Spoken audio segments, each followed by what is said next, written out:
Et ensuite, donc, on remettra en perspective les choses avec les données médicales actuelles. Et puis donc ensuite une présentation un petit peu plus sportive et terrain avec Dan Bertrand. Alors, hop, je range ça ici.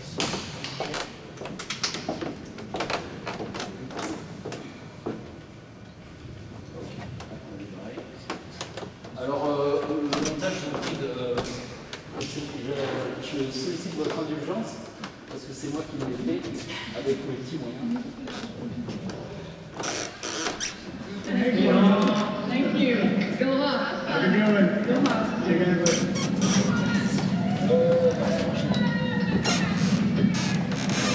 Le soir venu, les bars vont se remplir. Et partout aux États-Unis, des millions d'Américains se postent devant leur écran pour acclamer leur dieu du stade. Je m'attable avec les supporters.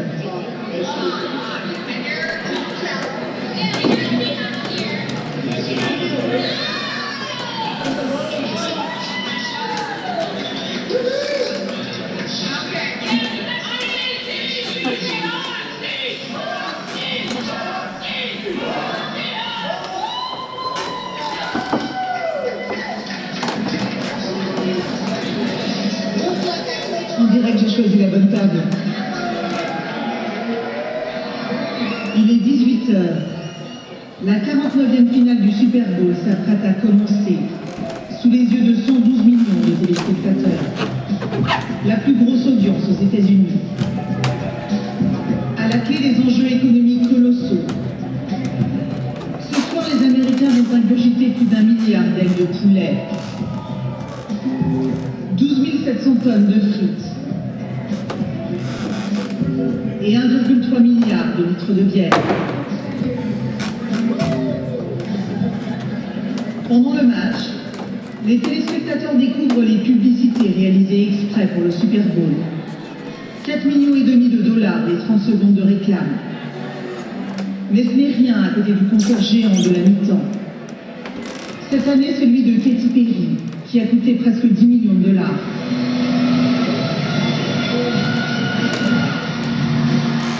En une soirée, la chaîne NBC, le diffuseur officiel, aura gagné 360 millions de dollars grâce au football américain. Et rien ne viendra troubler la fête.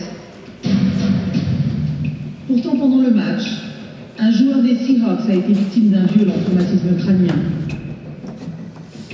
Évacué du stade, Cliff Avril, le numéro 56, ne pourra peut-être plus jouer au football et risque d'avoir des dommages irréparables au cerveau pour le restant de sa vie. Un accident grave, mais banal dans le football américain. Chaque année, plus d'une centaine de joueurs professionnels sont victimes de traumatismes crâniens sur le terrain. Souvent, les chocs sont si violents qu'ils provoquent des lésions irréversibles au cerveau. Des lésions qui peuvent entraîner démence et perte de mémoire.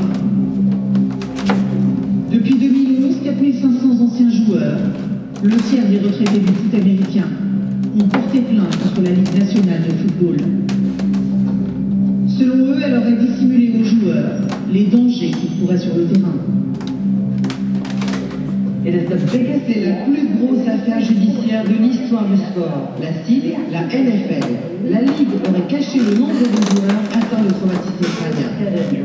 Ce scandale va-t-il porter un coup fatal au sport le plus populaire aux États-Unis? Enquête chez les gladiateurs des temps modernes.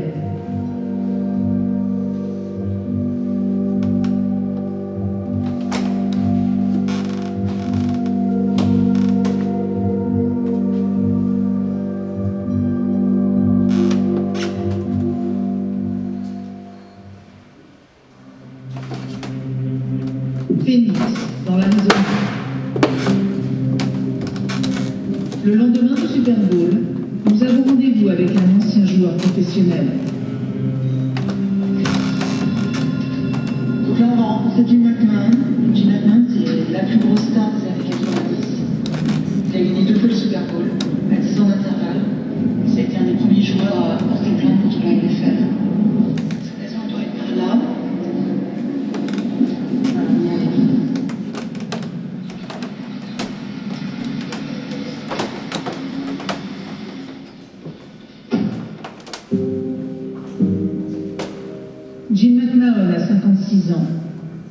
Mais il est déjà atteint d'un cas de démence précoce qui l'oblige à être assisté au quotidien.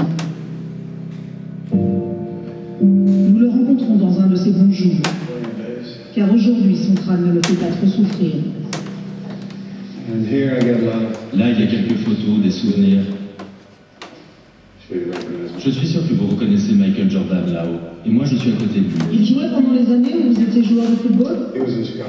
Il était à Chicago, je crois qu'il est arrivé en 1984. J'étais là-bas à cette Et époque. ces trophées que vous avez là-haut, c'est quoi? Ce sont 2 trophées de Super Bowl que j'ai gagnés. J'en ai remporté un avec l'équipe de Chicago en 1985 et l'autre avec l'équipe de Green Bay en 1996. Après ça, j'ai abandonné. Vous avez joué combien d'années au total? 15 ans. Et vous vous êtes beaucoup blessé en jouant au football? J'ai eu 18 opérations. 12 à mon genou. Mon épaule a été reconstruite 3 fois. Mon coude. J'ai eu 5 os de mon sternum cassé. Mon rein a été coupé en 2. Mais à part ça, je me sens bien.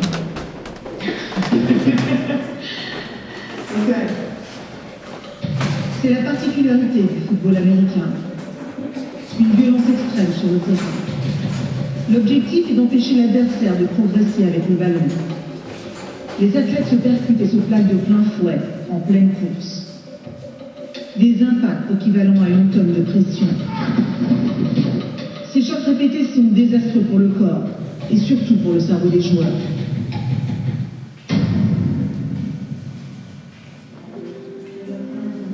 Tout au long de sa carrière, Jim McMahon a souffert d'une quinzaine de traumatismes crâniens qui lui font perdre la mémoire un peu plus chaque jour.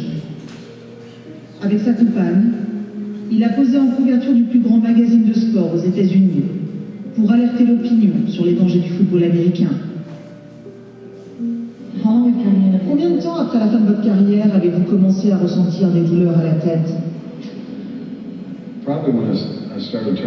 Probablement quand j'ai atteint la cinquantaine, il y a 5 ans. Ma femme disait que mes yeux devenaient jaunes. J'avais des problèmes pour parler. Je ne me rappelais plus ce que je devais faire. Je sortais de la chambre et je lui disais « Je descends faire des courses ».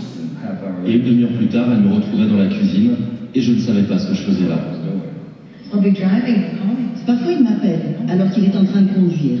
Et il me dit qu'il ne peut pas rentrer à la maison parce qu'il ne sait pas où il est. Je lui dis, mais tu vas juste au pressing en bas de la rue?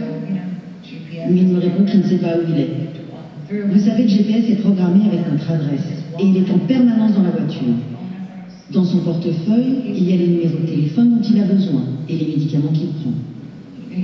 Je suis devenue une infirmière. Et les docteurs sont formels. Ça vient forcément de tous les coups qu'il a reçus à la tête. Vous vous rappelez quand c'est arrivé, quand vous avez eu ce traumatisme crânien? J'ai eu plein de traumatismes crâniens. Mais si mes cervicales sont tordues comme ça, c'est parce que je suis tombé sur la tête. Et ça, c'est arrivé en 1986. Un type m'a attrapé par derrière et m'a fait un marteau-pilon dans le gazon. C'est l'eau de ma tête qui a touché le sol en premier.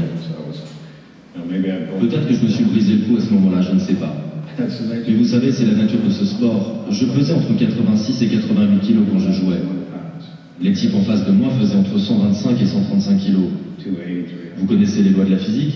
Le plus gros finit par gagner, généralement.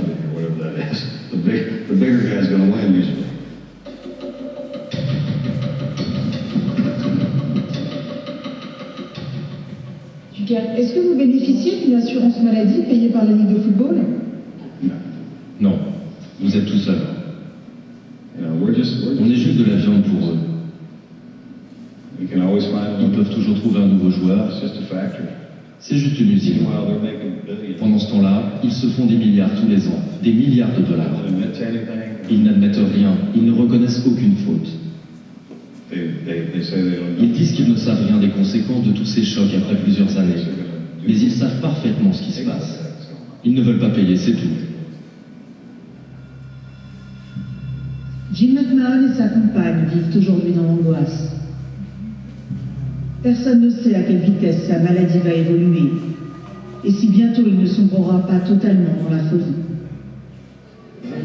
La NFL veut à tout prix éviter la psychose, car aujourd'hui de plus en plus de joueurs de football américain dénoncent les risques de ce sport. J'ai rendez-vous avec un homme qui va me le confirmer.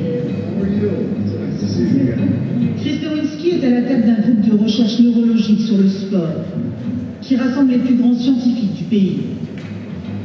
Quand des joueurs de foot décèdent, ils analysent leur cerveau pour mieux comprendre s'ils souffrent de pathologies liées à des chocs répétés.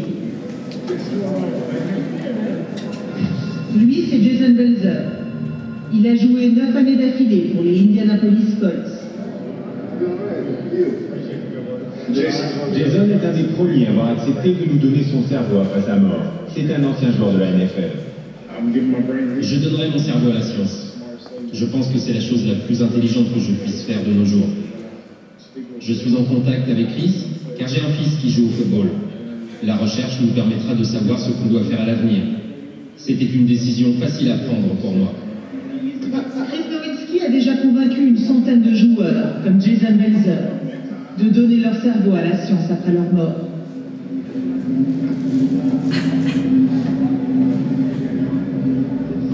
Aujourd'hui, il va passer dans l'émission de radio d'un ancien footballeur qui a dû arrêter sa carrière après un choc trop violent. Comment ça va, mon pote? Tout va bien? Ted Johnson a joué 9 ans pour les New England Patriots. Lui aussi a accepté de donner son cerveau à la science, post-mortem. C'est la journaliste dont je t'ai parlé. C'est incroyable comment les médias s'intéressent à ces problèmes de traumatisme crânien en ce moment. Je crois qu'hier encore, ça fait la une des journaux. Ça me fait halluciner. Notre problème, nous, les joueurs de foot, c'est qu'on s'imagine que les entraîneurs se soucient de nous en tant qu'êtres humains, qu'ils se soucient de notre bien-être et de notre santé. Tu parles, ça me rend dingue.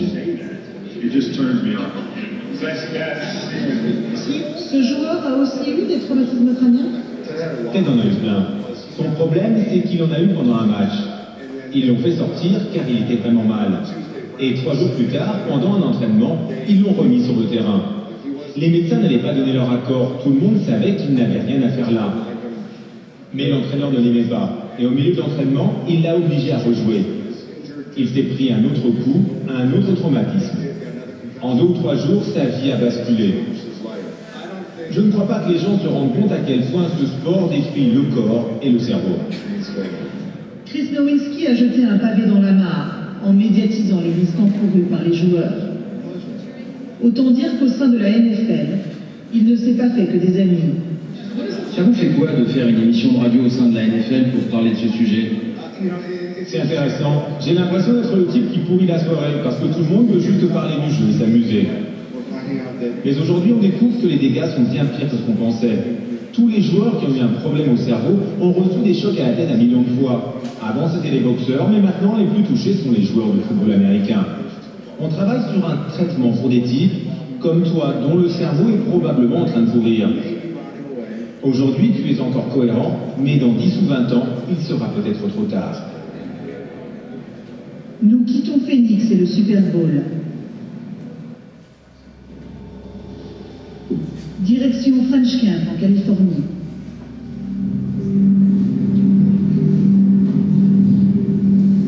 Ici, je vais rencontrer le premier médecin qui a fait un lien entre lésions au cerveau et football américain.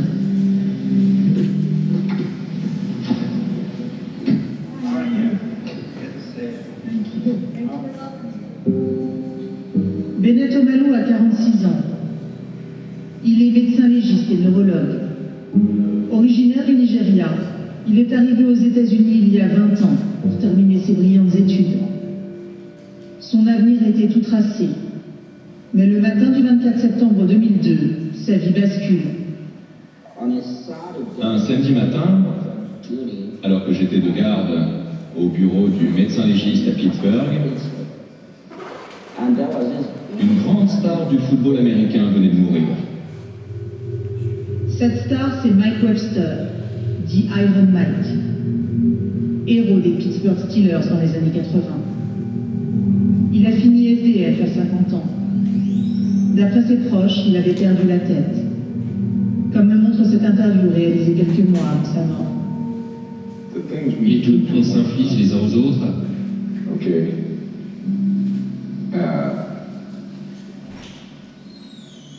Je ne sais pas vraiment ce que je raconte là. C'est ce que je disais, je ne peux pas vraiment dire les choses comme je voudrais les dire. À certains moments, je peux répondre sans problème, mais maintenant, je suis juste fatigué. En 2002, Mike Webster fait une crise cardiaque suite à une overdose de médicaments. Une mort suspecte pour le docteur Omalou qui a fait son autopsie. J'aurais parié ma licence de médecin qu'il y avait quelque chose qui clochait avec son cerveau. J'ai établi que son cerveau avait accumulé une charge anormale de protéines. Le type d'accumulation anormale que l'on retrouve chez les boxeurs. Donc en fait, des gens qui reçoivent trop de coups à la tête? Oui, des gens qui reçoivent trop de coups à la tête sur une longue période. Voilà ce qu'ont créé les chocs à répétition sur le cerveau de Mike Webster. Une multitude de taches brunes. Une dégénérescence des neurones qui l'ont peu à peu fait sombrer dans la démence. Ces lésions cérébrales sont le signe de l'encéphalopathie traumatique chronique, l'ETC. Une maladie qui met des années à se développer et qui est irréversible. Les symptômes sont toujours les mêmes. Démence, perte de mémoire, dépression, paranoïa.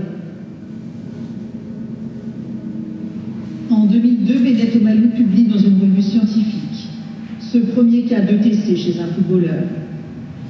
Pour la NFL et son business, cette révélation est embarrassante. Elle va réagir très fermement. Ils ont envoyé une lettre au journal scientifique expliquant que mon article était frauduleux. Il devait être retiré ou rétracté. Et s'ils avaient réussi, ça aurait été la fin de ma carrière de médecin. La Ligue de foot m'a traité de tous les noms. Ils ont insinué que je pratiquais de la médecine vaudou. Ils ont dit que mon travail n'était pas scientifique, que c'était fallacieux, absurde. Ils ont vraiment traîné mon nom dans la boue. Est-ce que vous vous êtes senti menacé? Oui, le matin, je me réveillais et j'allais vérifier mes freins. J'accélérais et je freinais pour être sûr qu'ils fonctionnaient. Il y a aussi eu un docteur de la NFL qui a voulu consulter mes diapos. Donc, on a organisé un rendez-vous secret, tard le soir. Il m'a dit, Bennett, tu saisis l'importance et les conséquences de ce que tu es en train de faire. Si seulement 10% des mères américaines acquièrent la conviction que le football est un sport dangereux, c'est la fin du football. D'autant qu'à l'époque, une étrange vague de suicides frappe un bon nombre d'anciens footballeurs, après des comportements délirants. Dale Pearson, défenseur et vainqueur du Super Bowl, s'est suicidé, convaincu que son désespoir était dû en partie au traumatisme crânien subi sur le terrain de football. Et pour que son cerveau puisse être analysé, Dale Duerson s'est tiré une balle dans le cœur, en laissant un mot stipulant qu'il donnait son cerveau à la science. Même chose pour Ray Sterling, Shane Ronette, ou plus récemment Junior Seau. En mai 2012 en Californie, il se tire une balle dans le cœur en présence de sa petite amie.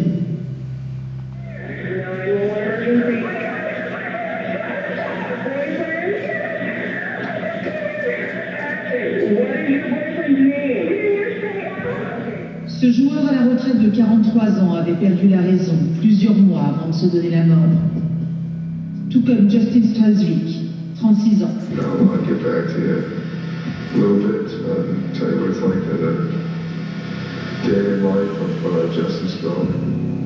L'homme a foncé dans un camion en prenant l'autoroute en sens inverse. Les autopsies ont révélé que tous ces joueurs avaient eu des lésions au cerveau.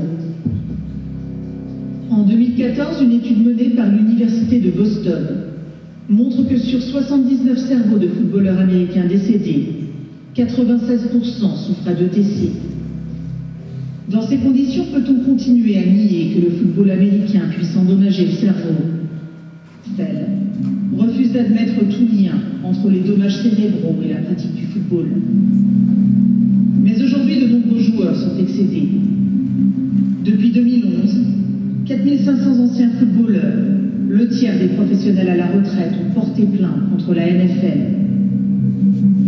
Ils accusent la Ligue de leur avoir caché le danger.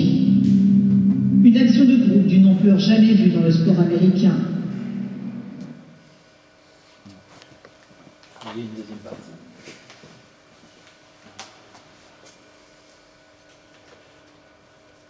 Antoine,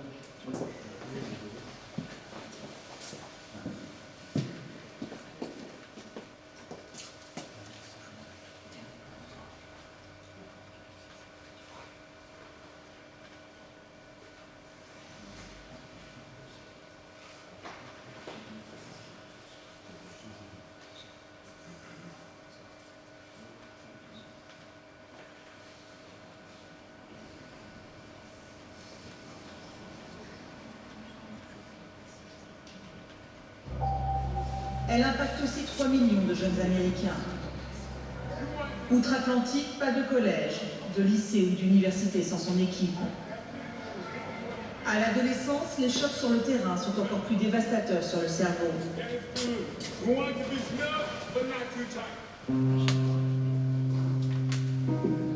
Nous partons à Spring Hill, au fin fond du Kansas. Dans cet environnement rural, plusieurs adolescents ont été victimes de graves traumatismes crâniens en jouant au football. J'ai rendez-vous dans la famille d'un de ces joueurs. Bonjour, je m'appelle Pat. Bonjour Pat, Sabrina Van Tassel. Bonjour, comment allez-vous? Ravi de vous rencontrer. James McGuinness a 18 ans. En septembre 2014, il a été victime d'un accident cérébral alors qu'il jouait au football dans son lycée. Depuis, il ne peut plus marcher et parle avec difficulté. Explique à Sabrina ce que je suis en train de faire. Tu sais, avec ma barbe. He's not shaving because I had to because I couldn't Tu ne peux pas marcher. help until I walk. Oui. Donc quand il pourra à nouveau marcher seul, je raserai ma barbe. Elle pousse depuis septembre 2014. James a plusieurs heures de rééducation par jour. Malgré l'espoir de son père, ses chances de retrouver pleinement ses capacités physiques sont fortement compromises. Difficile d'imaginer aujourd'hui que James était la star de son équipe au lycée. C'est James, au début de la saison de football cette année. C'est sa photo officielle, prise au lycée, et les élèves l'ont fait agrandir pour en faire des posters pendant les matchs. Ça a été pris en août 2014 avant qu'il ne s'effondre. Il a été blessé en septembre, donc à peu près un mois avant son accident. Mais vous avez des banderoles partout? Oui, ce sont des banderoles faites par les élèves de sa classe. Et voici des photos de lui en train de jouer. Et celle-ci, c'est lui, le soir de l'accident. Cette photo a été prise ce soir-là? Oui, c'est James sur le terrain, le soir de l'accident. Des parents prenaient des photos au bord du terrain. Et là, la photo derrière, c'est lui en train de réceptionner une passe, toujours le même soir. Le soir où il s'est littéralement effondré sur le terrain? Oui? C'était un gros choc? Non, il était en train de plaquer. Vous savez, l'épaule contre la hanche du type qui courait vers l'avant. En fait, il essayait de s'échapper. Mais ça a créé un impact suffisamment important à sa tête pour provoquer une fissure au cerveau qui a commencé à saigner.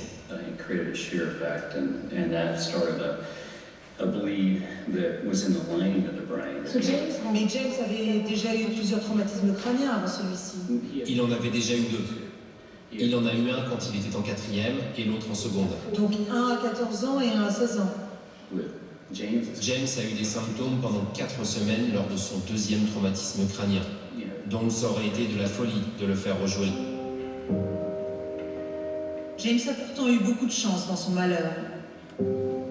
Dans 80% des cas, l'accident cérébral dont il a été victime est fatal. Dans la région, en seulement quelques mois, 3 lycéens ont trouvé la mort sur un terrain de football américain. L'un d'eux habitait à seulement 10 minutes de là. Nathan Stars avait 17 ans. Il est mort lors d'un match devant toute sa famille et ses amis. Je vais rencontrer son père sur le terrain où il l'a vu en vie pour la dernière fois.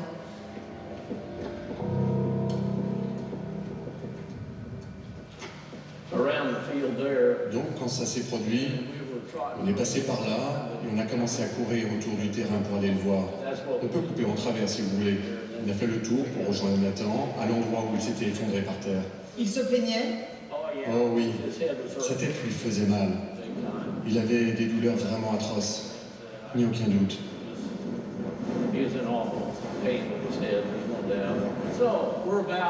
Donc, on était à peu près là. Je dirais quelque part ici. Nathan était allongé là. Par terre? Oui. Son corps pointait dans cette direction, son casque dans ce sens-là. Ils ont commencé à découper son maillot et son bras gauche s'est levé un peu, puis il est retombé. C'est la dernière fois qu'on l'a vu bouger. Nathan Stiles avait lui aussi eu plusieurs traumatismes crâniens. Le dernier seulement un mois avant sa mort. Mais le soir du match fatal, il s'est effondré apparemment sans raison. Vous pensez que c'est le traumatisme crânien qu'il a eu 3 semaines ou un mois plus tôt qui l'a tué? Vous savez, je n'en ai aucune idée. Je ne sais pas s'il y a eu une connexion directe. Je n'en ai vraiment aucune idée. Est-ce qu'il a eu un choc avec quelqu'un ce soir-là? Ce soir-là? Pas du tout. Je crois que le seul choc qu'il ait subi, c'est quand il s'est effondré sur le terrain. À ma connaissance, il n'y a eu aucun traumatisme crânien ce soir-là. C'est comme si quelque chose était déjà prêt à lâcher dans son cerveau et que ça l'a déclenché. Les victimes de traumatisme crânien ne devraient jamais rejouer au football américain. C'est ce que pense un grand nombre de neurologues. Car dès la première commotion cérébrale, leur cerveau serait prédisposé à lâcher au moindre coup.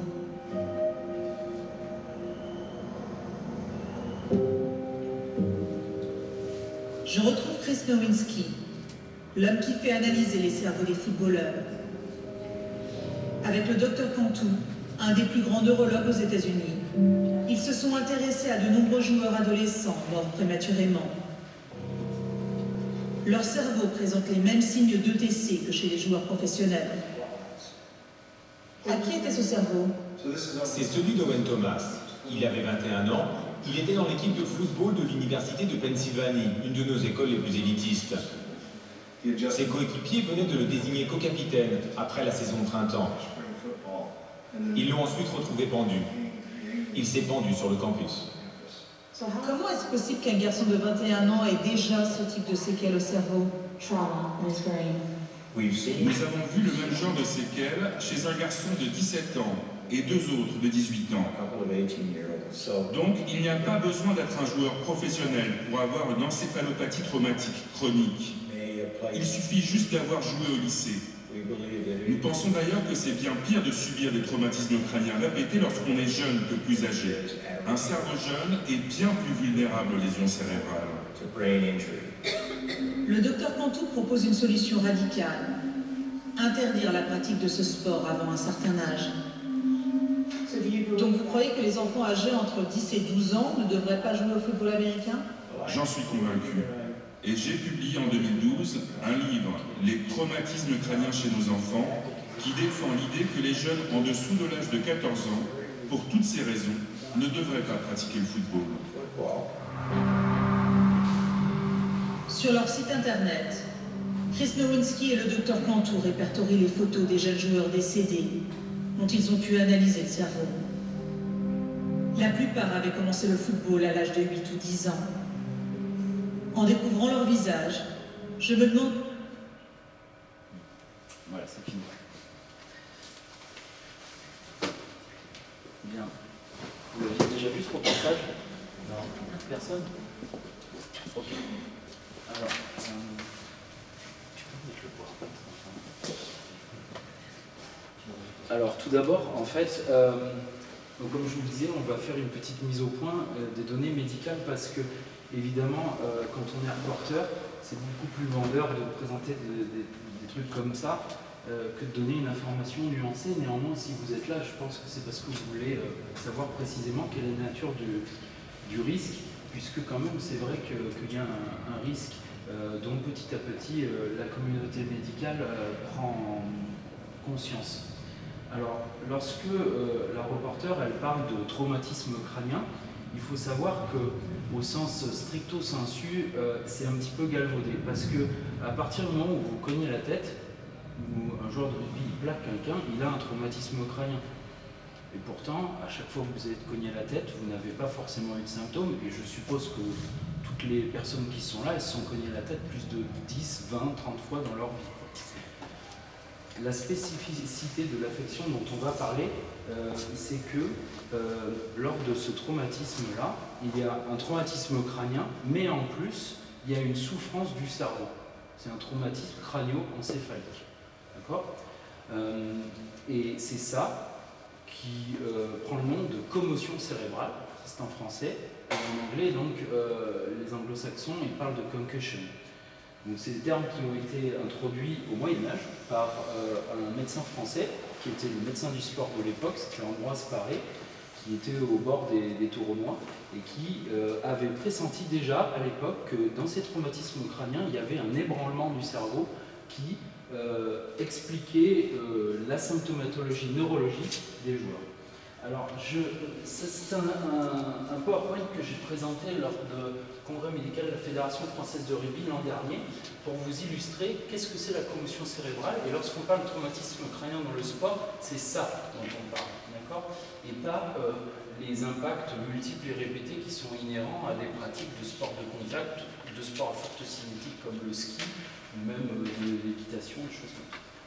Alors, donc vous le voyez, donc ça a été décrit au Moyen-Âge, et puisqu'il y a une forte pression médiatique, plusieurs médecins se sont réunis au cours d'une conférence internationale qui a eu lieu en Suisse, à Zurich, en 2012, pour définir qu'est-ce que c'était la commotion cérébrale. Et en fait, c'est quoi? Donc c'est un traumatisme crânien, okay, donc une notion de biomécanique et de traumatologie, qui est suivi rapidement d'un symptôme neurologique. Et je vais vous montrer quelques exemples après, tirés de l'enquête qu'on a fait dans le rugby professionnel. Cette affection-là, elle était négligée pendant longtemps, parce que vous le voyez, c'est décrit depuis des centaines d'années par la communauté médicale. Pourquoi? Parce que lorsque ces joueurs-là, ces athlètes-là, on leur fait une imagerie cérébrale, scanner IRM, on ne va trouver aucune lésion dans le cerveau. Or, pourtant, vous allez voir, les gens, ils ont des troubles neurologiques. Et depuis très peu de temps, en fait, on a compris que ce qui se passe, c'est que le cerveau, en fait, fonctionne moins bien. C'est une altération du fonctionnement des neurones entre eux qui explique donc l'ensemble de la symptomatologie. Et autre raison pour laquelle ça a été négligé pendant longtemps, c'est parce que habituellement, bon là vous l'avez vu que c'est pas toujours le cas, l'ensemble de ces troubles, ils sont spontanément résolutifs en quelques jours. Alors qu'est-ce qui se passe? On ne va pas rentrer dans des grandes notions de biomécanique, mais on va en arrière. Donc vous avez donc l'onde de choc. Alors j'ai une petite animation donc, qui se passe. Le cerveau, donc il a de la place dans la boîte crânienne, il est ébranlé comme ça. Et donc l'impact ici est suivi d'une onde de choc, un peu comme vous pouvez le voir quand vous jetez un caillou dans l'eau. Et donc il y a une transmission de toute l'énergie cinétique à travers la masse du cerveau qui est un milieu viscoélastique. Ça va se réfléchir de l'autre côté contre l'os. Et donc l'onde de choc se réfléchit et ainsi de suite jusqu'à ce qu'il y ait une dissipation complète de l'énergie cinétique. Donc c'est un traumatisme de l'ensemble du cerveau. Il peut se balancer comme ça pendant longtemps. Ouais, jusqu'à ce que l'énergie cinétique se dissipe. C'est pour ça que donc, dans ma pratique de chirurgicale, eh ben, quand on gère des gros traumatismes crâniens, nous on le sait, on va trouver des lésions au point d'impact dans le cerveau et ce qu'on appelle des lésions de contre-coup, de l'autre côté du cerveau, qui sont liées à ça. Ok, donc si on reprend donc à ce qui permet de poser le diagnostic, et ça c'est pour vous quand vous verrez voir donc, vos enfants ou des gens que vous connaissez qui pratiquent des sports, comment on peut le reconnaître? C'est simple, c'est un impact crânien et un signe neurologique. Alors ça ne voit pas très bien, mais là vous allez mieux le voir. C'est quoi les signes neurologiques qu'on peut trouver? Alors le premier truc, qui ne passe pas inaperçu, donc là c'est l'excitation percée tout rond, le chaos complet. Plus de son, plus d'image. Donc là évidemment la sémiologie neurologique elle est très simple et personne ne passe à côté, quoi. Tout le monde voit que le cerveau il a souffert. Le patient il est éteint et au bout de quelques secondes, quelques minutes, il va se réveiller. De façon progressive, un peu désorienté au début, puis après il récupère toutes ses facultés. S'il ne se réveille pas, c'est un traumatisme crânien grave, coma, SAMU, neurochirurgie, voilà, c'est ça la filière. Mais voilà, le plus souvent, donc, il va se réveiller, d'ailleurs c'est le décompte du chaos à la boxe. Autre symptomatologie neurologique qui caractérise ces commotions cérébrales, ça peut être, pareil, on ne passe pas du tout à côté, la crise d'épilepsie. Donc ça, voilà, François Gelez, il est ici en bas à droite. Vous allez voir les crises d'épilepsie avec sa phase tonique, l'hypertonie des 4 membres, et puis après, donc, vous allez voir les convulsions telles que on les connaît tous. Voilà. Donc là, c'est évident que le cerveau, il a souffert. C'est inquiétant forcément, ça rappelle Daniel Dubroca à la finale, le risque pour le joueur d'avaler sa langue, c'est ça. C'est impossible d'avaler sa langue, ça c'est ok. Alors, autre chose,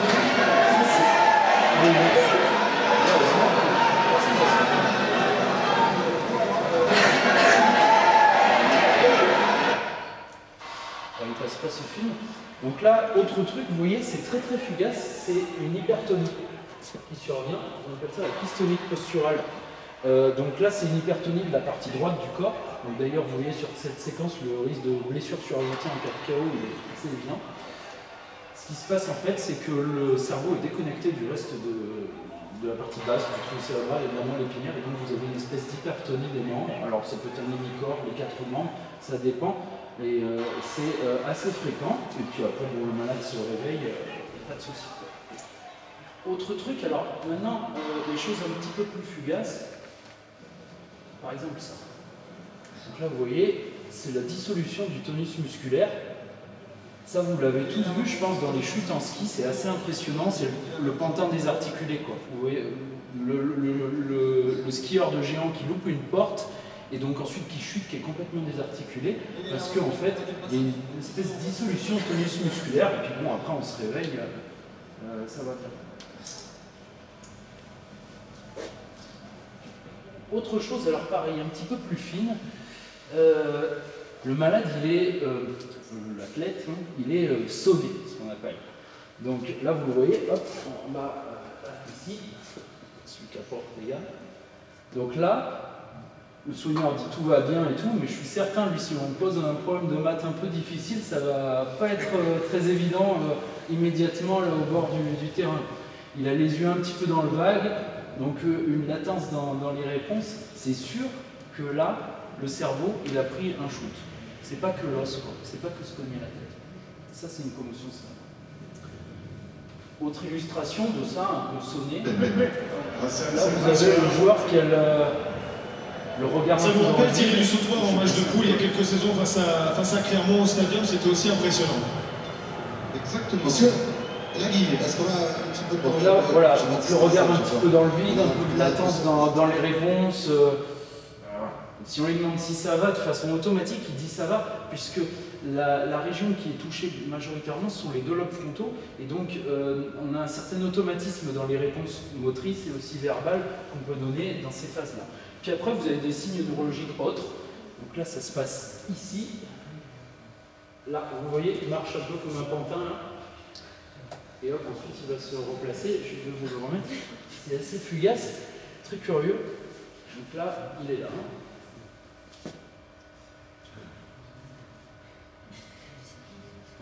Ensuite, il vient se replacer. La dernière fois.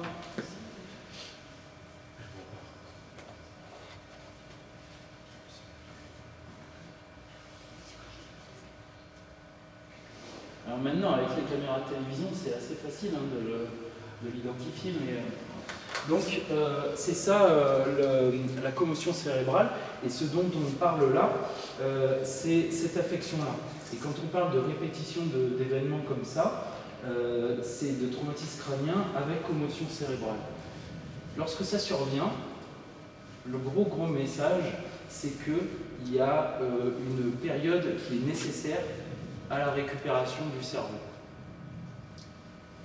Et en fait, finalement, alors maintenant, on a l'impression, avec une petite mauvaise conscience, les médias, et les institutions sportives réagissent un petit peu maintenant par excès en voulant interdire tout un tas d'activités, de phases de jeu, mais déjà si les gens observent ça, qu'après un traumatisme crânien avec commotion cérébrale, il y a une durée nécessaire pour la récupération du cerveau, déjà c'est une bonne chose.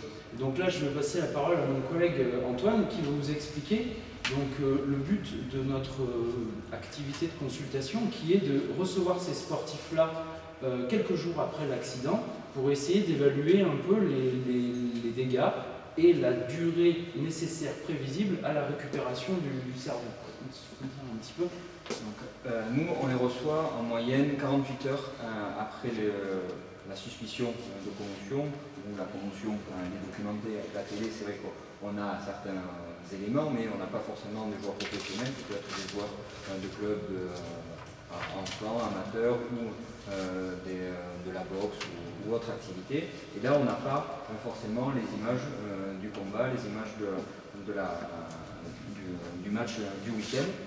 48 heures après, parce que de temps en temps, on voyait bien que c'est assez fugace, où il est un petit peu sonné, il reprend le cours du match, des fois il n'est même pas sorti du terrain, et on peut avoir un certain nombre de symptômes qui apparaissent dans les 24-48 heures. Donc il faut se donner ce délai-là pour pouvoir évaluer de manière correcte ces différents signes. À 48 heures, on reçoit le patient, l'athlète. Il se peut qu'il y ait eu une commotion, c'est-à-dire qu'on ait la vidéo ou qu'on ait une description très précise de la famille. Souvent, les proches qui sont au bord du terrain sont inquiets, ou il y a une perte de connaissance, même fugace. Et dans ce cas-là, on le reçoit, le patient peut ne présenter plus aucun symptôme à ce moment-là. Dans ce cas-là, le délai nécessaire avant la reprise d'une activité à des contacts sera beaucoup plus bref que si le patient est encore symptomatique quand on le reçoit. Il faut quand même, après une commotion, si le patient, l'athlète va bien, n'a plus de signes neurologiques au sens large où on le reçoit, au minimum une semaine d'arrêt de tout contact. Ce n'est pas de tout sport, mais de tout contact. Après, il est possible que certaines fois, on a des personnes qui présentent encore des symptômes au moment où on les reçoit. Les symptômes, c'est les symptômes neurologiques au sens large, donc ça peut être des maux de tête qui persistent, des difficultés à se concentrer, par exemple le lundi matin au boulot, au niveau de l'ordinateur, c'est plus compliqué. Le sommeil est soit d'un temps de sommeil raccourci par rapport à d'habitude, soit qui se rallonge, la sensation d'être fatigué, d'être dans le brouillard tout le temps, la sensation de se sentir plus triste, plus anxieux, plus irritable. Et ça, ces symptômes-là peuvent perdurer un temps donné. Tant que ces symptômes persistent, effectivement, il faut éviter la pratique de sport pour éviter d'aggraver les symptômes. Une fois que ces symptômes sont résolus, on a un protocole de reprise par palier, c'est-à-dire avant pendant très longtemps on disait un KO c'est 3 semaines d'arrêt et on fait rien du tout. C'est une reprise de sport par palier, mais éviter les contacts avant la durée déterminée. Et ce que l'on doit prendre en compte et qu'on prend en considération, c'est les antécédents de commotion. Comme le disait David, il y a une grande différence entre quelqu'un qui a 25 ans, qui n'a jamais fait de commotion cérébrale, qui fait une première commotion cérébrale, et quelqu'un qui en aura fait 15, et la dernière le mois passé. Le risque, c'est un risque de second impact. Donc là, on a vu des images dramatiques de jeunes qui sont retrouvés en se roulant, des jeunes qui sont décédés, mais sans aller dans l'extrême de ces éléments-là, le risque c'est que si le temps nécessaire pour reprendre l'activité sportive n'est pas respecté, le risque c'est un risque de second impact. Et je crois que ce qui est important, c'est le rôle de la consultation, c'est peut-être pas d'avoir un discours aussi dramatique que ce qui est dans la vidéo, mais si on se réfère à la gravité, à la symptomatologie clinique, il y a un temps nécessaire pour éviter l'aggravation des symptômes et même d'autres blessures. On sait, notamment en rugby, que quelqu'un qui a fait une commotion cérébrale qui n'est pas sorti du terrain a beaucoup plus de chances, par exemple, de se faire les croisés, parce que vous voyez bien, c'était Doucet qui marchait comme un panthère, il n'est pas tout à fait dans ses facultés habituelles pour reprendre le match tel qu'il est habituellement. Donc ça, c'est des choses qu'on doit avoir en tête. Et pour faire simple, le cerveau, c'est très compliqué. Mais c'est comme quelqu'un qui fait une entorse du genou. S'il reprend la semaine d'après, il y a un risque qu'il se fasse les croisés et qu'il y ait une rupture ligamentaire. Pour une commotion cérébrale, c'est exactement la même chose. Donc, je pense que le tableau que décrivent ces vidéos, c'est du temps où il n'y a quand même aucune précaution qui a été prise. Quelqu'un qui fait des commotions surajoutées les unes après les autres, on va avoir un risque d'encéphalopathie traumatique chronique qui va être plus important que si on a un temps de repos adapté, respecté et une reprise par protocole de manière calibrée. Donc ça, je pense que c'est un message qui est important et pas se dire en sortant d'ici, il faut que tous nos enfants arrêtent de faire du sport, des sports de contact, c'est pas du tout le message. C'est que si ça survient, il faut pouvoir l'encadrer et encadrer la reprise. Et juste si je peux dire, à peu près, donc, ces gens-là, donc les symptômes qu'ils présentent quand ils arrivent quelques jours après, tu en as parlé, mais en moyenne, à peu près, combien ils mettent pour récupérer? Alors, c'est quelqu'un qui est vierge, c'est très variable, mais souvent, si quelqu'un, il y a déjà des personnes qu'on reçoit qui ont déjà récupéré en 48 heures, qui n'ont plus aucun symptôme.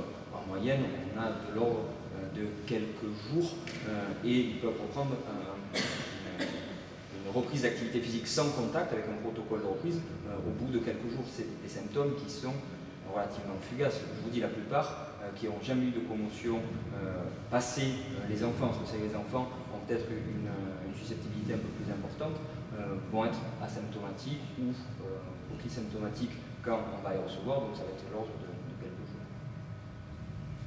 Ok, alors ensuite on va vous parler des problèmes graves donc, autour de ces accidents, les séquelles à long terme et les risques d'accidents dramatiques comme vous l'avez vu pour ce jeune homme qui est assez troublant. Mais avant ça, est-ce que vous avez des questions ou des remarques sur ce sujet-là? Comment ça se fait, je ne sais pas si le début de ma question était contrôlé, mais comment ça se fait que la fédération de football américaine dise haut et fort qu'il n'y a aucun risque, alors que la communauté internationale sait qu'il y a des sports chez nous qui présentent ce genre de pathologie? Alors ça, cet aspect-là, je l'ai élagué énormément dans le reportage parce que ce reportage, il date de 2000, il date un petit peu et la fédération américaine a mis en œuvre des mesures. Ils ont donné beaucoup d'argent pour la recherche et ils ont mis en place quelques actions de prévention. Alors après, est-ce qu'elles sont suffisantes? Ça je peux pas trop juger, mais non, ils ont fait des choses.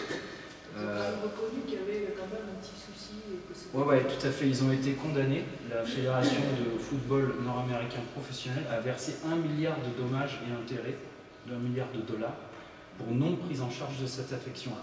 Seulement, la période sur laquelle on leur reproche de ne pas avoir pris en charge ça, c'est globalement des années 70 jusqu'à 2012 ou 13. Depuis la prise de conscience de ce problème-là, ils ont mis en place des choses. Voilà. Donc non, ils en ont conscience. Après, est-ce que c'est suffisant ou pas? Et ça, je pense que c'est nous, c'est le grand public qui va le décider et qui ensuite confiera ses enfants ou pas au club de foot américain, quoi.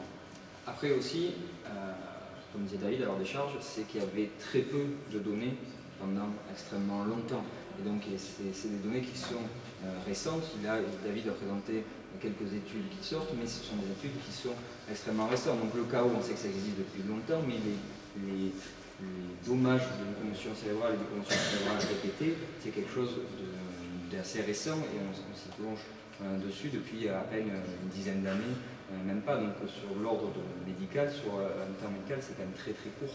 Donc c'est que c'était une chose qui n'était pas du tout reconnue et pas qu'au niveau du football américain. Alors on arrive un peu là en disant oui, ils n'ont rien fait pendant des années.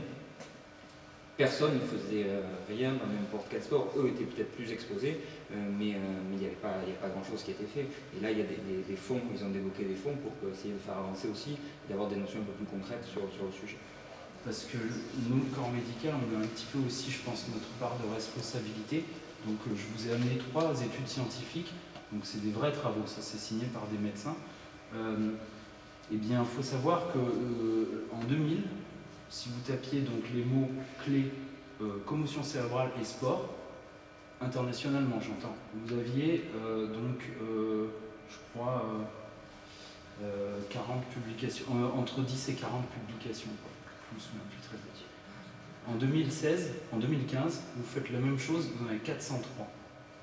Donc manifestement, il y avait un sujet sur lequel il y avait de la matière à travailler pour les médecins, mais qui était un peu négligé, quoi. Parce que bon, aussi on avait d'autres problèmes, quoi. Mais là maintenant, quand on se rend compte des choses, je pense que et que le grand public aussi en prend conscience, va faire en sorte qu'il n'y ait pas les cas dramatiques dont je voulais vous parler. Alors, la première chose dont je voulais vous parler, que vous soyez au fait de ce que l'on sait à l'heure actuelle, ce sont les séquelles à long terme. Tout le monde connaît Mohamed Ali, maladie de Parkinson. Donc, tout le monde a acquis que c'était en rapport avec la pratique de la boxe, mais en fait, en regardant bien le sujet, il n'y a pas de... C'est difficile de trouver des preuves entre boxe et maladie de Parkinson, quoi. Mais néanmoins, c'est quelque chose qui est suspecté depuis fort longtemps. La première publication qui fait état de ça, le terme démence pugilistique, c'était publié en 1928, donc il y a presque 100 ans. Donc c'était un médecin américain qui avait remarqué que les anciens boxeurs avaient le même type de symptômes que les grands alcooliques. Et donc manifestement le même type de détérioration neuronale, quoi. Donc bon, je le publie, et puis ensuite ça tombe un petit peu dans l'oubli, puis ça revient un peu plus tard, un petit peu plus tard, donc dans les années 70, un type qui s'appelle Corsellis, donc autopsie des anciens boxeurs, et lui, il définit des lésions dans le cerveau qui semblent assez caractéristiques de ce qu'on peut observer chez quelqu'un qui a été exposé à des traumatismes crâniens répétés. Donc il définit l'encéphalopathie post-traumatique. Et puis donc là, jusque les années 2010, tout ça reste un petit peu de côté. À l'heure actuelle, qu'est-ce que l'on sait ? Très probablement, mais pas de façon certaine encore, il y a un lien entre faire plein de commotions cérébrales dans sa carrière et avoir le cerveau détérioré vers la fin de sa vie. Et de façon plus ou moins précoce en fonction du nombre de commotions cérébrales et des autres facteurs de risque que l'on peut avoir, consommation d'alcool, de tabac ou autres toxiques qui abîment le cerveau. Sur quoi il repose le faisceau d'arguments qui fait que la NFL a été condamnée? Majoritairement 3 grandes études, donc je vais vous commenter et je vais même vous les donner. Si vous lisez l'anglais comme ça, vous aurez un petit peu quelques éléments. C'est un peu technique, mais...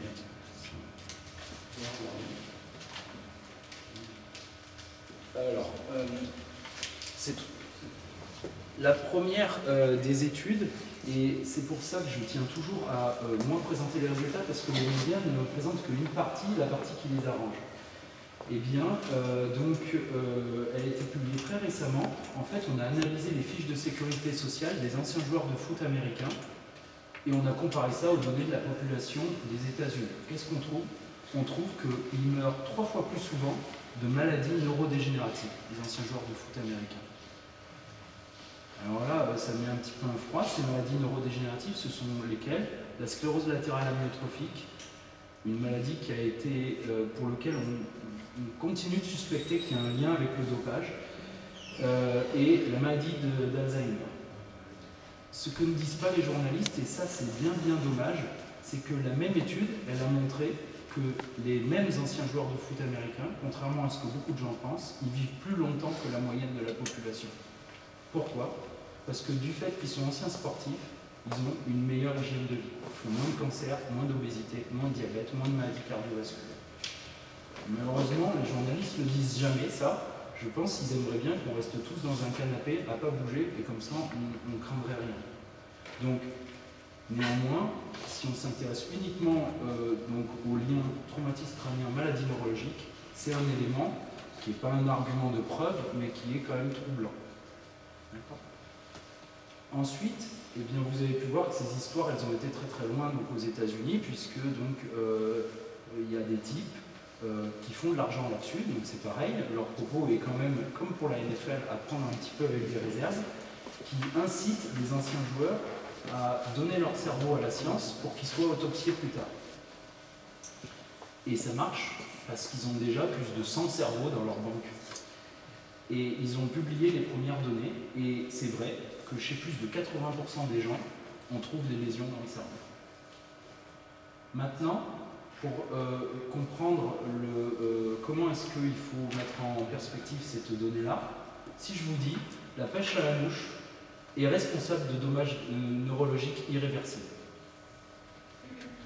Du coup, on demande aux anciens pêcheurs à la mouche d'aller donner leur cerveau à la science.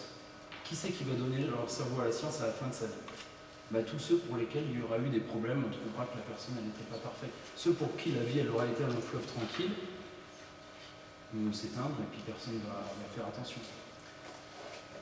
Donc, ce chiffre de 85%, il ne reflète pas les 85% des gens qui jouent au foot américain. C'est dans une population pour qui on a dit donnez votre cerveau, donc les gens pour lesquels il y avait des symptômes, ils ont donné. Mais comme c'est un petit peu difficile de savoir si ça reflète réellement qu'est-ce qu'est la population des anciens joueurs, ou alors est-ce qu'on a incité une certaine catégorie de cette population à donner son cerveau et du coup on a une surreprésentation. Mais néanmoins c'est quand même un chiffre important et on trouve des choses anatomiques et donc c'est pareil, c'est un argument qu'il faut prendre en compte. Et la troisième étude, c'est finalement la meilleure étude et elle est parue dans la plus grosse revue de médecine du monde.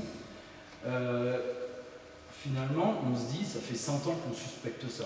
C'est simple, on prend 100 anciens joueurs de foot américains de 70 ans, 100 personnes de la population générale, on fait passer des tests de QI et on verra bien s'il y a une différence à la sortie.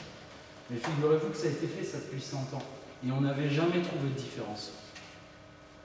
Pourquoi le travail dont je veux vous parler, il a été publié dans une énorme revue de médecine? C'est parce que on a fait faire la même chose à des gens qui étaient en même temps dans une machine très technique, une IRM fonctionnelle, ce qui permettait de voir comment est-ce qu'ils faisaient marcher leur cerveau quand ils faisaient une tâche intellectuelle. Et on s'est aperçu que les anciens joueurs de foot américains, pour arriver au même résultat, ils doivent mobiliser plus de réseaux de neurones, plus d'énergie, bref, faire plus marcher leur cerveau pour avoir les mêmes résultats. Et donc c'est pour ça qu'on ne trouve pas de différence. Parce qu'ils ont quand même des petits troubles, mais qu'ils arrivent à compenser, parce que le cerveau est une énorme machine qui arrive un peu à compenser. Mais si par-dessus vous rajoutez prise d'alcool, prise de toxiques, prise de produits dopants éventuellement, hygiène de vie qui se détériore un peu une fois qu'on n'est plus encadré par un nutritionniste, tout ça, et parfois, donc vous avez des cas comme ceux qu'on a pu voir dans le reportage. Voilà. Donc ça c'est pour les séquelles à long terme. Qu'est-ce que l'on sait? Donc, probablement quand même il y a un petit lien.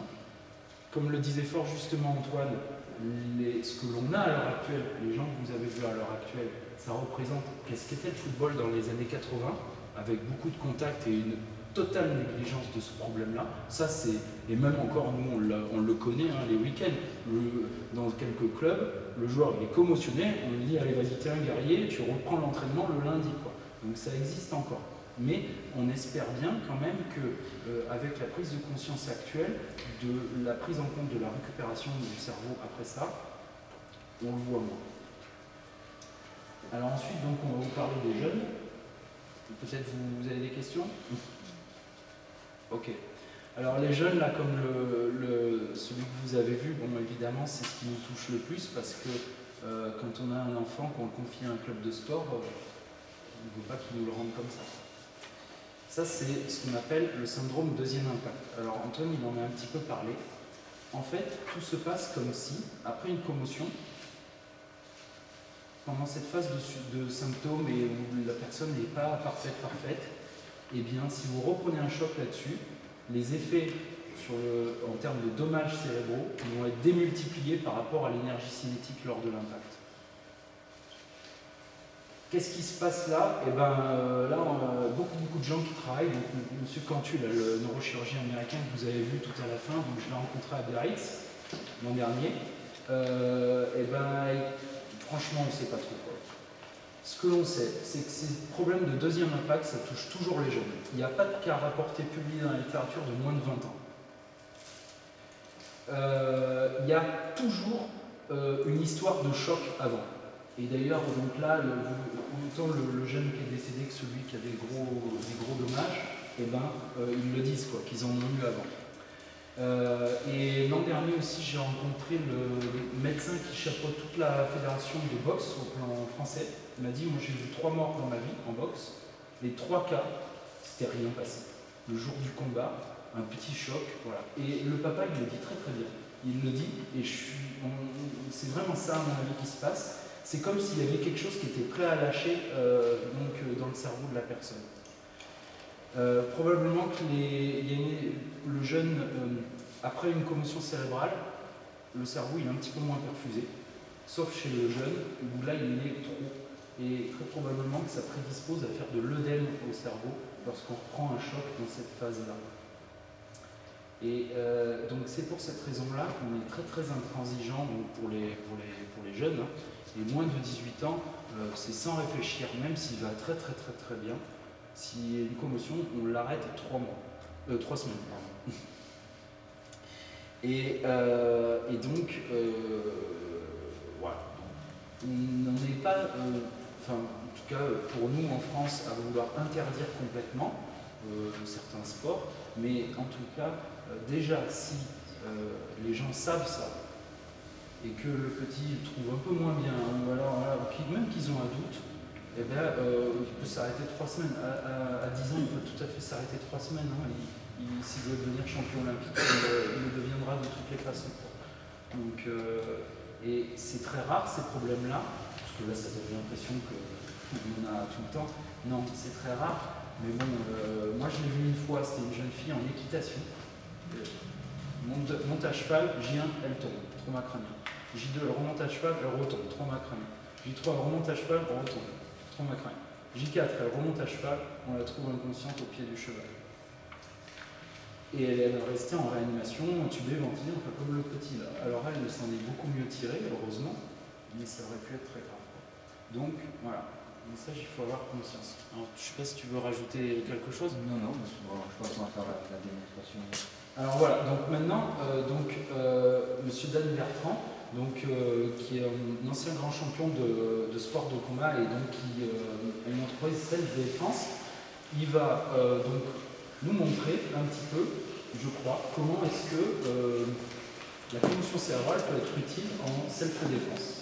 C'est un peu ça finalement. Excusez-moi d'abord, bonjour à tous. Donc, juste une petite anecdote dans le sport de combat. Donc, il est vrai que pour un championnat, j'ai eu un chaos qui s'est transformé en traumatisme cérébral, voire sur un coma. Donc, c'est pas marrant. C'est vrai que quand on prend des coups, le cerveau n'est pas fait pour prendre des coups, donc forcément, ça m'a créé un gros choc. Puis à la suite, au niveau de la médecine sportive, pendant quelques mois, j'étais arrêté. Voilà. Donc je n'ai pas pu recontinuer le combat par la suite pour éviter d'avoir d'autres problèmes. Et tout simplement, je ne dis pas ça pour ne pas faire des arts martiaux, rien à voir. Mais aujourd'hui, il existe aussi des moyens de se protéger quand on fait des compétitions, telles que le casque par exemple, où on peut appuyer un petit peu, je dirais, sans trop se blesser. Mais que ce soit dans les arts martiaux, dans les autres sports de combat, ou même ce type de sport, de toute façon, on n'est pas à l'abri de prendre un mauvais coup, forcément. Et là, on va vous montrer 2-3 petites techniques basées sur un peu tout ce qui peut toucher la tête, pour que vous puissiez voir les dégâts que ça peut causer, malheureusement. Donc on va le faire. S'il y a d'autres choses à dire, tu me le dis. Oui, bien sûr, bien sûr. Je sais que je n'ai pas l'habitude de parler. Non, c'est très bien. Donc je vais vous montrer quand même quelques techniques. On va prendre un tapis.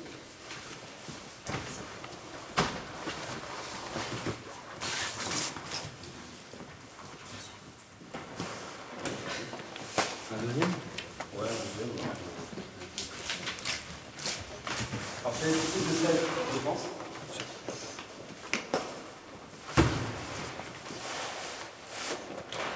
En plongeant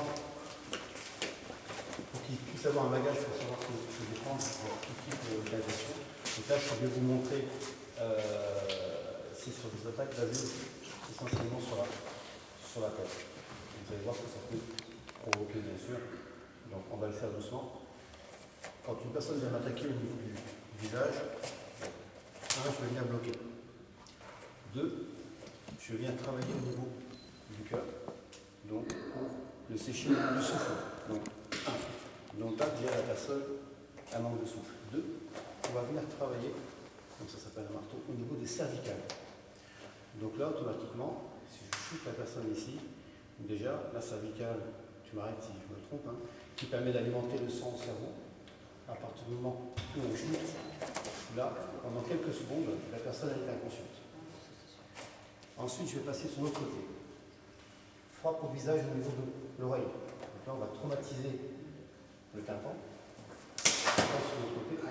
Donc là, on va le retraumatiser. Frappe au niveau de la tempe. Donc là, la tête, elle prend encore. On va revenir ici au niveau, frappe au niveau, une frappe sèche au niveau de la bulle ici. Donc, 1.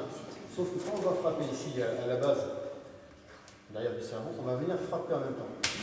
Et donc là, forcément, on va créer un choc au niveau du cerveau. Là, vous voyez, ça c'est une commotion expérimentale. D'accord. Ce qui se passe, c'est un ébranlement de l'encéphale, mais là, la personne s'écroule. Donc, frappe derrière la cervicale, la nuque, on remonte ici. D'accord. Vous avez le choc. C'est énorme. Donc la tête, forcément, va se mettre en arrière. Et là, on va venir frapper au niveau de la tête. Donc là, la tête, elle prend cher. Donc 1, il vient. Ici, on se protège. 2, on frappe au niveau du cœur. 3, ici. Donc là, il prend. 4, oreille. On va venir taper sur l'autre extrémité de la mâchoire. Et on revient frapper derrière la nuque. Ici, double frappe. Et là, on vient frapper pour finir derrière la tête. Donc 1, derrière la tête, 2, on peut encore continuer. Ici, au niveau de la cervicale à l'arrière. Donc c'est relativement dangereux, certes, mais néanmoins ça peut démontrer ce que les dégâts que ça peut produire. Alors on frappe, je prends le Non mais voilà, donc Monsieur Dan Bertrand, donc il a une école de self-défense et donc vous avez un peu le rationnel neurologique des techniques qu'il utilise pour se défendre. Je vous rassure, en termes de salle de sport, c'est plus sur le côté pédagogique. Vous imaginez juste une frappe sur l'oreille, ici, vous cassez le tympan. Tout est lié au niveau du cerveau de toute façon. Donc, perte d'équilibre, vous avez des sensations d'engourdissement, d'accord? C'est ça, parce qu'en fait, au niveau de l'oreille, vous avez tous les organes de l'équilibration, dans l'oreille interne, le vestibule. Donc, de taper ici, provoquer une sensation vertigineuse. Donc, vous imaginez qu'ici, il va prendre une patte de tir, en fait, une main ouverte, il le frappe. Donc là, la tête, elle part de l'autre côté. On revient au niveau de la tempe, ou au niveau ici des cervicales. Donc, vous faites juste ça, là, déjà, ça fait très très mal. Donc, imaginez juste ça, c'est un chaos. Donc, un chaos, donc une perte de connaissance, et que ce soit au niveau de l'oreille, c'est pareil. Ici, et même en travaillant avec des casques comme celui-ci, pour vous garantir tout le sang. Donc, vous imaginez juste sans casque ce que ça peut produire. Et tous les endroits sensibles du corps, basés sur le self, forcément, le but c'est de nuire à la personne. Je me sens agressé, la personne a fait 20 kg de plus, comment je vais faire? Je suis très faible, je ne suis pas fort. Eh bien, tout simplement en utilisant les points sensibles du corps humain, et qu'avec ça. Donc, en fait, 1, flétus, vous coupez la respiration, 2, génital, imaginez, 3, on va remonter le visage. Donc, je ne veux pas vous faire peur. C'est juste pour vous montrer au niveau du visage de la tête. Non, mais c'est très bien. Tout ce que ça peut engendrer. Je continue avec Benjamin. C'est bon pour aujourd'hui pour moi. Donc là, toujours pareil, basé sur les tensions des cervicales. Ça, c'est dangereux. Donc, soit une attaque, soit un point. 1, je m'écarte. 2, je vais venir travailler. Frappe, frappe. Là, c'est fini. Ensuite, on va venir travailler ici, c'est une autre frappe, à base du menton. 2, on va revenir ici. Donc là, il y a une torsion qui se crée de partout. Et si je suis méchant, je peux l'amener au sol ici. Et au niveau de la base du crâne ici.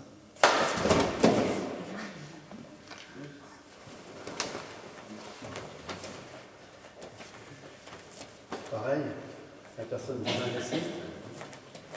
On va faire 1, on va venir marcher sur le pied pour l'empêcher de partir. 2, on va venir creuser ici. Tout ça, c'est des endroits sensibles. 3, je vais passer derrière. Donc, ici, c'est une frappe. Là, il s'ajoutait après la frappe. Je viens ici, au niveau du crâne, du moins au-dessus du tympan, ici. C'est très sensible. 2, un coup de genou à la colonne. 3, je reste, je vais donner un grand pouce sur la mâchoire. Excusez-moi, mesdames, ça vous fait peur. Je suis ici. 1, c'est une frappe. Vous imaginez le choc. Ici, on me laisse aller. 1, 2, 3. Donc là, il y a l'étranglement sanguin. Et ici, je vous retrouve. Je crois qu'il est déjà KO. Alors en fait c'est intéressant parce que pourquoi cette région-là c'est la plus sensible? Enfin c'est sensible parce que ici l'os il est très fin en fait, le crâne. Et alors c'est un peu protégé par le muscle temporal, bon il y a des gens chez qui c'est plus développé que d'autres. Et je me tiens la tête ainsi. Et donc quand vous tapez là, il y a un nombre de chocs qui se créent, ça traverse le lobe temporal, mais ensuite tout de suite c'est le tronc cérébral. Le tronc cérébral c'est l'endroit du cerveau où sont régulées toutes les grandes fonctions de la vie. La respiration, les battements cardiaques, et donc la vigilance. Donc là, je suppose qu'on voit la somme. Oui. Et après, c'est intéressant de voir que approprié par exemple à l'agent civil, parce que sur une attaque de coup de poing, la personne fait 120 kg, aucune femme ne pourra, par exemple, aller au sol comme ceci, vous n'aurez pas assez de force. Donc il y a d'autres moyens qu'on utilise, par exemple pour l'agent féminine, sur une attaque de coup de poing. 1, 2, vous voyez, 1, c'est génital, 2, on revient, gorge, 3, un petit coup de talon juste derrière, on s'en va. Pareil, je suis ici, pensez bien une chose, vous êtes agressé, donc vous avez peur, il y a la gestion du stress. Vous ne maîtrisez pas le stress, vous ne maîtrisez pas la peur, ça va vous envahir. Vous avez beau faire des arts martiaux, faire tout ce que vous voulez, la rue c'est la rue. Vous perdez tous vos moyens. Et donc là vous êtes là. Et c'est humain, c'est naturel. La première des choses à faire, c'est distance de sécurité. C'est-à-dire qu'ici, il est dans la bulle. Et en dehors de la bulle, je vois son état psychologique. Énervé, pas énervé, menaçant, pas menaçant. Ici, je ne vois plus rien. Je suis traumatisé par son visage. Ici, je ne vois plus rien. Donc, c'était juste une petite aparté. Faites attention, restez dans cette bulle de sécurité. Il avance, les techniques qui montent. Génital. Génital, fuite. Génital, pareil. On frappe ici, au niveau du sternum. Et là, au niveau de l'oreille. Il y a des questions? Alors, il y a un cours le mardi soir, vous êtes tous invités. Est-ce qu'on est autorisé à utiliser ces méthodes dans la rue ou pas? Parce que légalement parlant, c'est apparenté à des sports de combat. Alors, ce que je vous ai montré, je réponds à votre question. Ce que je vous ai montré, j'ai fait exprès de vous montrer des choses assez violentes, basées sur la tête, pour répondre un peu à la question de ce que ça peut créer vraiment au traumatisme, certaines techniques. De toute façon, la loi dit que la riposte est proportionnelle à l'attaque. Vous me mettez un coup de poing, je vous rends un coup de poing. Vous me mettez un coup de poing, vous m'avez rien fait, je vous le rends, je vous casse les dents, c'est l'agresseur qui devient agressé. Malheureusement, en fait, pour répondre à vos questions, on a le droit de le faire. Mais malheureusement, quand vous êtes en difficulté, si vous dites dans votre tête, j'ai peur de blesser, je vais le laisser faire, je vais le laisser m'agresser. Non. Oui. On ne peut pas. Donc, on est obligé de prendre sur soi-même et d'essayer de se défendre via des moyens, via la technique. Donc, bien sûr, j'avais des techniques très dangereuses. Alors, ce que je fais, c'est au niveau de la gorge. Je ne le montre pas. Pourquoi? Je l'apprends, sauf que si vous enfoncez et vous ne savez pas retirer les anneaux, la personne peut sérieusement elle peut mourir. D'accord? Donc, toute cette partie-là, je ne le montre pas. Mais après, que ce soit dans n'importe quel art martial, si la personne a déjà eu un problème physique majeur avant, c'est-à-dire qu'il a déjà eu une testicule, par exemple, de toucher, c'est juste ça, et j'ai endommagé ce qu'il avait déjà au départ. Donc je ne peux pas savoir s'il a été blessé, s'il n'a pas été blessé. Donc ça, je ne peux pas le deviner.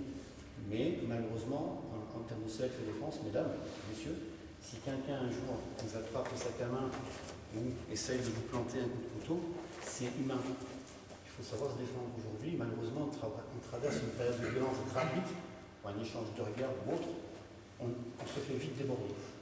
Donc moi, je vous dis qu'il est nécessaire, c'est vrai, aujourd'hui, d'avoir juste quelques outils en main pour savoir se défaire d'une situation. Est-ce que j'ai répondu un peu?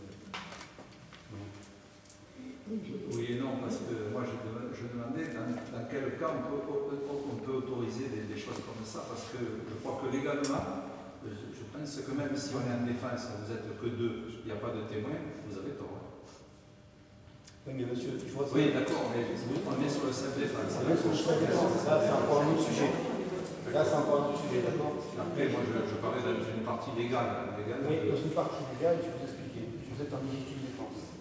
S'il y a des témoins, qui voient la scène, vous promenez avec votre femme, la personne s'en prend à votre femme,